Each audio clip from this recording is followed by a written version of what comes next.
Now, welcome back to the channel. It's Matt and the JoJo, and we're back with another great video. And today we're going to talk about some top tips on how to bid your jobs, which when you start junk removal, it's one of the hardest things you are going to have to tackle. So make sure you smash that like button. So when you first start junk removal, one of the things you will do, because everybody does this, is you will underbid your jobs. And I did it at first too. I was desperate for jobs. I wanted every single job. But remember, not every job is for you, and not every customer is your customer. You want to get so busy that you can pick and choose your customers. There's a lot of customers out there that are just window shopping for the cheapest price, and that is not your customer. So when you show up at a job, you want to know how much it is going to cost to get rid of the stuff you're going to haul off, because that's going to help you in pricing that job. And the best way to learn how to price jobs is go to every single transfer station, landfill in your area and get a printout sheet which will tell you exactly how much it costs to dump construction debris, green waste, refrigerators. You want to study that paper so you know what to charge the customer. Now, let's say you show up to a job and there's a pile of trash over there, and there's also a mattress and a refrigerator. JoJo, what are you going to do? Well, we are going to charge extra, because what is the landfill going to charge you for those items? So when we calculate, our bid, we add the cost of getting rid of those things into our bid. Now, here's where it gets real tricky. So let's say you got a dump truck or a dump trailer. You want to know exactly how many cubic yards your bed is, so then you can charge the customer per cubic yard. And what is a cubic yard? The size of a washing machine. And we charge anywhere from $50 to $80 per cubic yard out here in California, depending on what kind of material it is. Maybe it's some cardboard, or maybe it's some heavy construction debris. So it's something you definitely want to do. And we keep it super simple for the customer. We have a minimum pickup, which might be $99 or $119.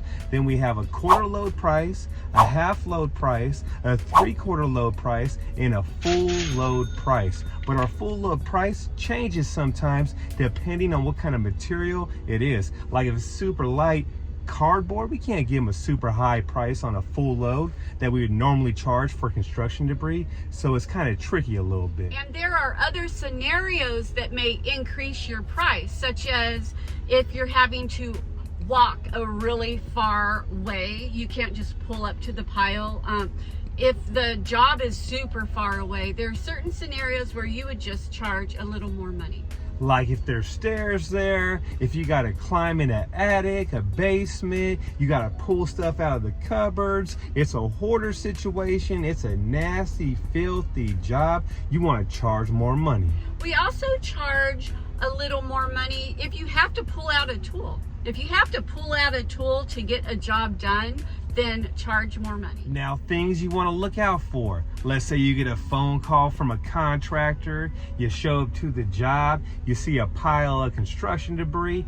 Don't just give them a price by looking at it from a distance. Walk around it, dig through it, because sometimes there's heavy stuff buried in the bottom of the pile, like tile or maybe even treated wood. So you definitely want to dig through the pile so you're not surprised later on after you already gave a price. Now let's talk about how we price huge jobs. Yeah, because sometimes you will show up to a job and you might get overwhelmed because it's way bigger than any job you've ever tackled before. What Matt and I do is he'll go one direction and I'll go in one direction, and we're both calculating how many loads we think this job will take, to fill up our dump truck. How many times is this job going to fill up our dump truck? So he'll walk one way, I'll walk another way, and we're calculating visually. And the more you do this, the better you will get at it, at being able to look at a pile and knowing like what's really going to fit in your truck. So the more jobs you do, the more comfortable you will be at doing this. But we go our separate ways and add up. And now that we have Julio, he's doing that too. So now we have 3 people doing this. And we come back together and we give how many loads we think it's going to be, and we are always extremely close, if not right on the money of exact loads. So, you know, that is how we do it, and I like calculating it that way because, you know, we are able to tell the customer we believe that this job is going to take, you know, between 3 and 5 loads. And it's nice to give them the 3 because they see less money, but you also let them know worst case scenario, 5 loads. So they get an idea of it's going to cost between this and this to get rid of all of my stuff. Because with your really, really big jobs, they'll often want a number. Like, they don't want it open-ended. They don't want, oh, it's probably going to be, you know, 5 loads, could be more. You know, they don't really like that money surprise. They kind of want to know what they're having to deal with and work with. And that is how we calculate big jobs, and we actually land them because people, you know, customers, they like that. So the tip of the day is give yourself a little bit of wiggle room. Like the JoJo said, if you think it's going to be 6 loads, but you're not sure, let the customer know it's going to be between 6 and 8 loads. But we think we can get it done in 6 loads. And also, sometimes you will have a customer that has a budget. And I'm not saying, you know, let your customer set your price. You know, you go in with confidence with a price.